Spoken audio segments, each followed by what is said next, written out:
Yeah, in terms of sparring, we got some great guys coming in. Some really experienced southpaws that are smaller.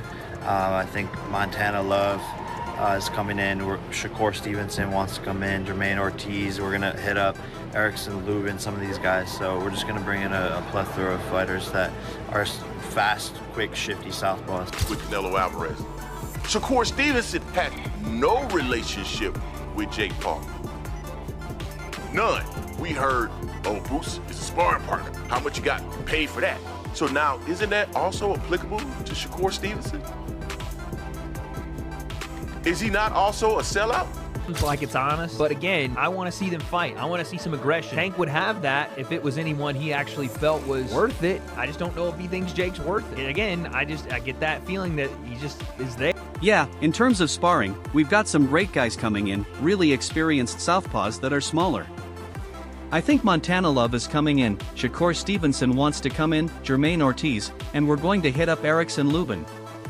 We're bringing in a whole group of fast, quick, shifty southpaws for Canelo Alvarez.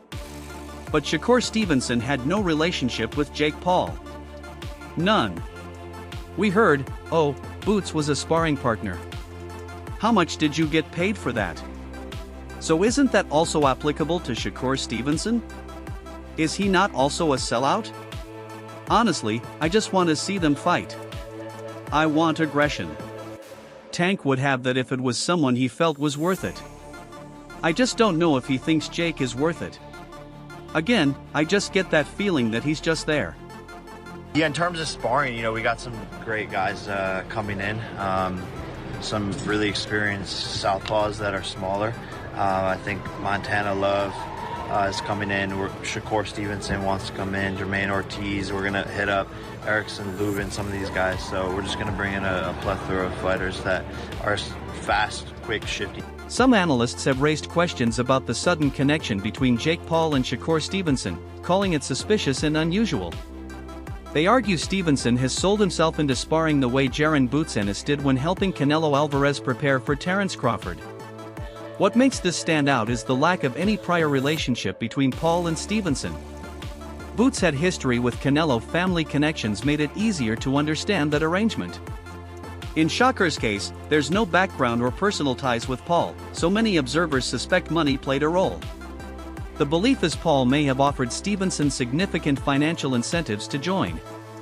This fuels debates on whether Stevenson's decision is purely business-driven rather than boxing-inspired, as it marks an unusual partnership between two fighters with no past association. Shakur Stevenson reached out to Jake Paul in support of him preparing for Gervonta Davis. Help me understand, what is the difference between Boots Ennis reaching out to Canelo Alvarez in support of his preparation for Terence Crawford versus Shakur Stevenson reaching out to Jake Paul in preparation for his fight with Gervonta Davis? Tell me, what is the difference? I'll tell you what the difference is. The Ennis family actually had a relationship with Canelo Alvarez. Shakur Stevenson had no relationship with Jake Paul. None. We heard, oh, Boots is a sparring partner. How much you got paid for that? So now, isn't that also applicable to Shakur Stevenson? Is he not also a sellout?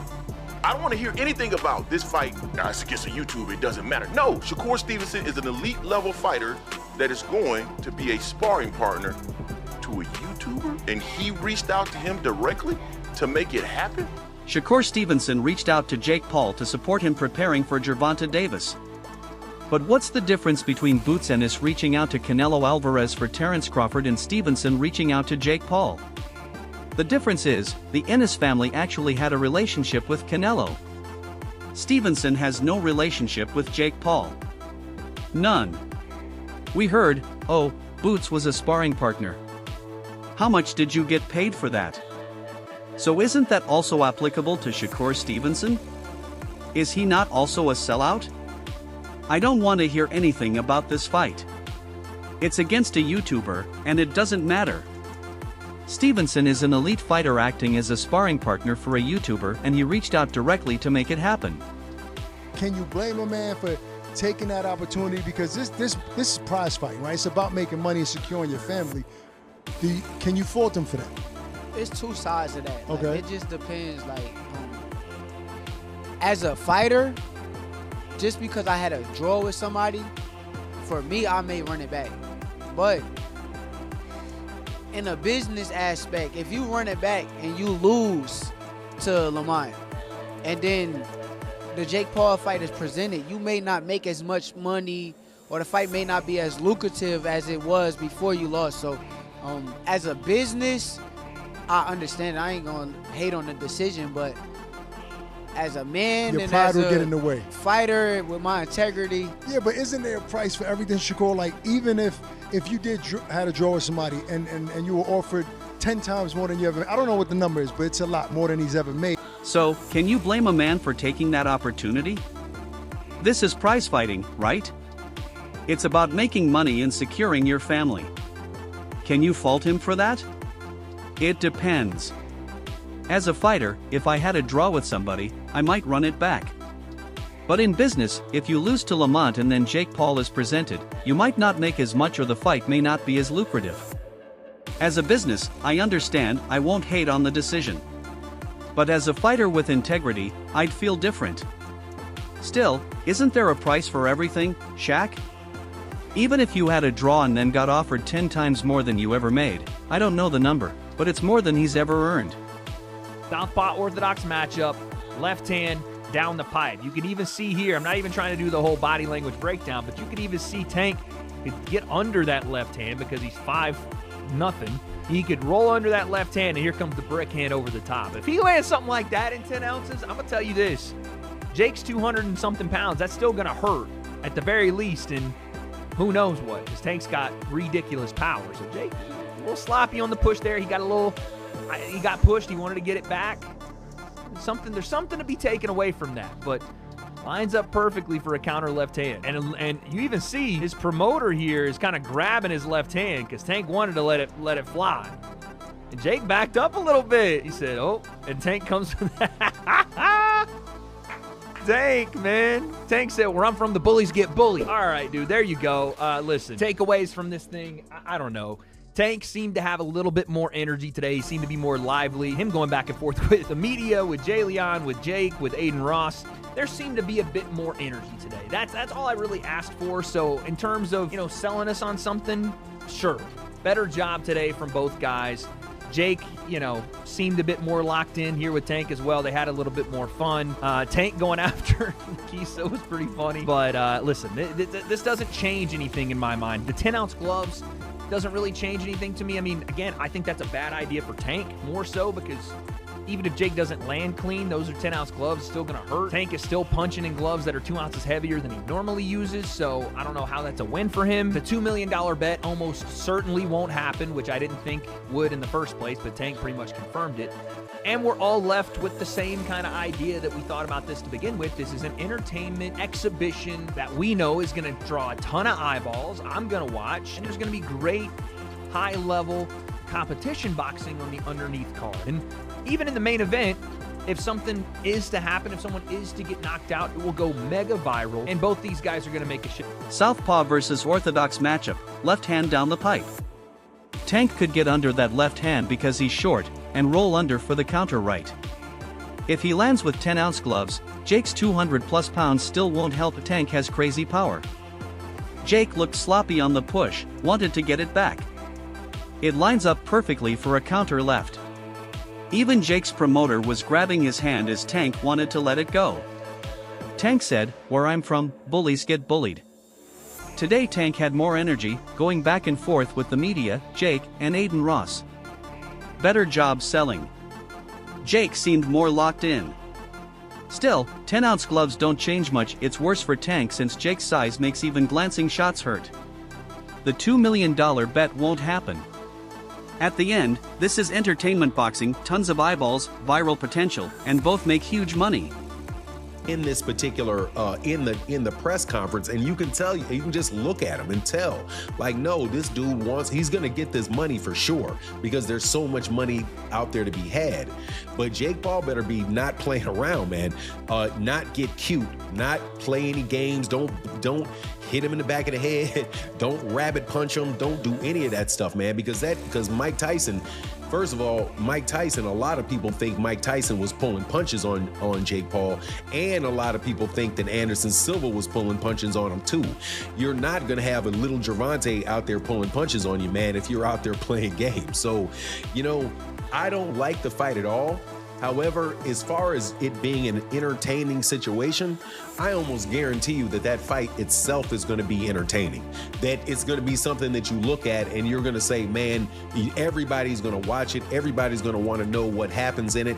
But at the same time, it's kind of like what people think, you know, when you see a car crash. Like you're driving down the road and all of a sudden the traffic gets heavy and you're like, man, I'm going to be in traffic for a long time. And then you drive forward a little bit and then you see, oh man, this is some accident on the other side of the road and everybody just slowing down to watch. That's the type of entertainment that you can expect from this fight between Gervonta Davis and Jake Paul. There's going to be a lot of people watching it, but I gotta say, man, you really can't blame the guy on what he's doing. And there's a lot of criticism flying on Gervonta Davis. It's not Gervonta Davis's fault that boxing took this turn. At the press conference, you could tell Jake wants that money because there's so much out there to grab. But he better not play games, don't hit behind the head, no rabbit punches, no cheap shots. Mike Tyson may have pulled punches on Jake, Anderson Silva too, but Gervonta won't. I don't like the fight at all, but it will be entertaining. Everyone will watch. It's like when traffic stops for a car crash, you don't want to, but you look anyway. That's what this fight is. You can't blame Gervonta. It's not his fault boxing took this turn. People criticize him, but it's prize fighting, and he's cashing in while entertaining the world. Gervonta Tank Davis stops that. If he is the one who stops this whole train, knocking out Jake Paul, he will become a boxing hero. People will then say, now get the hell out the sport. And I'm talking about from a fighter's perspective. That's what they're going to say. Now, it's not going to go on either one of their official records because it's an exhibition. But it doesn't matter because optically, visually, seeing that go viral, and I mean go viral, and Jake Paul will never hear the end of it. Help you up. We're going to help you up. We're going to see about it. Help you up. We're going to see. Because Gervonta Tank Davis is not only a real boxer, he's a real boy. He's 5'5".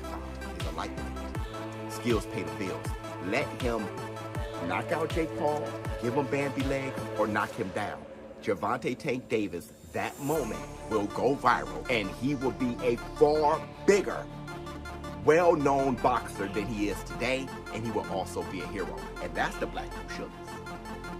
That you guys don't want to admit it. Don't bull jive. Think about it. He will be a boxing hero. It will go viral over and over. It's the same thing. No, not even the same, but it's not even close. But there was a viral reaction when AJ knocked out Francis Ngannou. Anthony Joshua can disrupt the MMA champion. When AJ knocked out Francis Ngannou in the first round, it was like... If Gervonta Tank Davis stops Jake Paul, he'll become a boxing hero. People will say, now get out of the sport. It won't go on their official records, but visually it will go viral, and Jake will never hear the end of it. Tank is a real boxer, 5 feet 5 inches, lightweight, skilled. If he drops Jake or gives him wobbly legs, that moment will explode online. He'll be a bigger name and a hero. It's like when Anthony Joshua knocked out Francis Ngannou, people celebrated and said, now leave. Tank would get that same viral hero moment. And say that it ain't fixed. Because check this out, Tank ain't gonna lose this fight. Hell no. Tank ain't losing this fight. Too many holes. Man, Jake don't have enough experience. Yeah, man, it's gonna be taking candy from a baby. You know, Jake is missing the rules. See, this is what happens when you don't grow up in the game. When you don't grow up in the game, man, at a young age, this is what happens. You know, you start reading your own press clippings. That's what Jake is doing. You know, fighting this lower level competition, and now he think he the ish. Now he think he the man. He ain't the man. You kidding me? He is not the man. Oh no, yeah, false sense of security. Now he trying to pick on small folks, right? You know, and I don't mean that in a bad way. Yeah, I'm just saying size-wise. Yeah, that's another thing, boxing one-on-one. You can't pay attention to size. Hell no, I told y'all it's the size of the heart, right? In that damn dog. It ain't the size of the damn dog, and I told y'all that, man. Yeah, it's the same thing here. And it's about the smartest dog. Tank too smart for him. Tank got too much boxing IQ for Jake, man. This gonna be easy. Easy. Like I said, man, Tank, please. Please, please, please, please, please, man. Don't do this to boxing, bro. If there's anything, man, shoot. Man, we can put together some kind of like account for you, a GoFundMe account or whatever, bro. There's no way Tank loses this fight. Hell no. Jake doesn't have the experience. It's like taking candy from a baby. Jake didn't grow up in boxing, so he believes his own hype. Fighting low-level competition made him think he's the man. He isn't. He has a false sense of security, now picking on smaller fighters. But size doesn't matter, it's the heart and the IQ. Tank's too smart, too skilled. This will be easy. Honestly, I wish Tank wouldn't even do this to boxing. If money's the issue, we could set up a GoFundMe for him. There's obviously a reason why the networks wanted to make Gervonta Davis a star. But let's look at it. And Robert, I want to ask you this. When you look at the numbers for Canelo, his fight against Crawford, 41 million viewers. That's what they got. It was the most viewed championship fight of this century. Jake Paul, Mike Tyson got 108 million. It got more than double, significantly more than double. Is it the idea of the streaming services, Netflix, where they're following the numbers, Robert, and that's where the numbers are?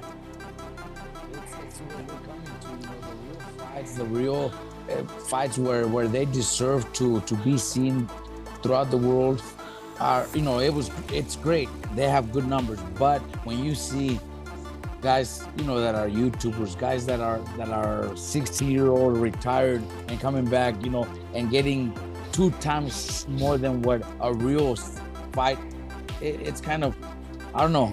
It's kind of embarrassing, kind of sad that we're getting there, that we're in that situation.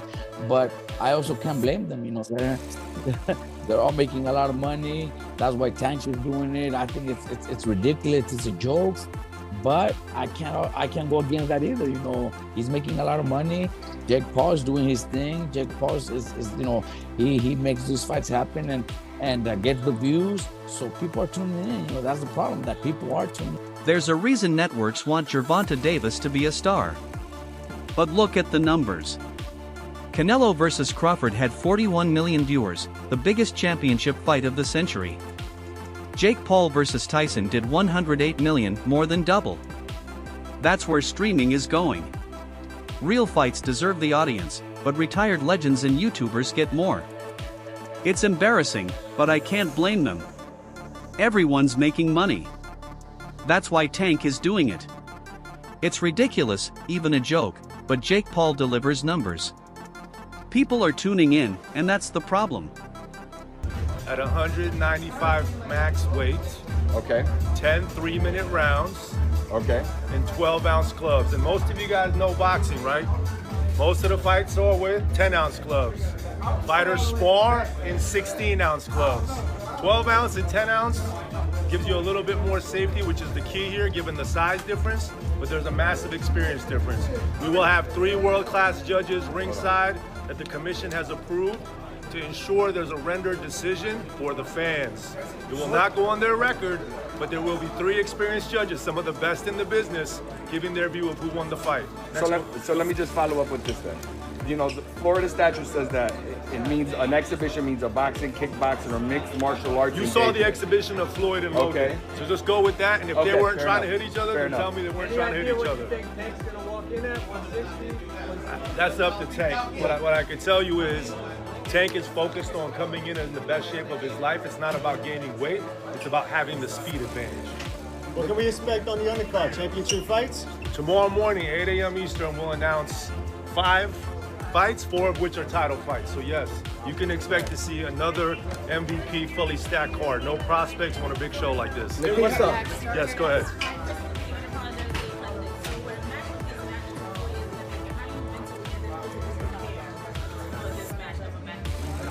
As in, how do the fighters prepare? I mean, look, we started MVP 4 years ago with the mission to be fighter first, right? And I think like this event is exactly that. We're giving Tank a massive platform and opportunity for the world to see who that young man is. He's misunderstood in many ways, but at heart, he is a great human being who has a family and wants to do big things to make an impact on the sport and take care of his family. So we're excited about that. And in terms of preparing for this, it's no different than Mike Tyson and Taylor Serrano. It's just another big event that's on a global scale. Keith, is there a rehydration clause involved? No comment. That's it for today's video. Stay tuned until next.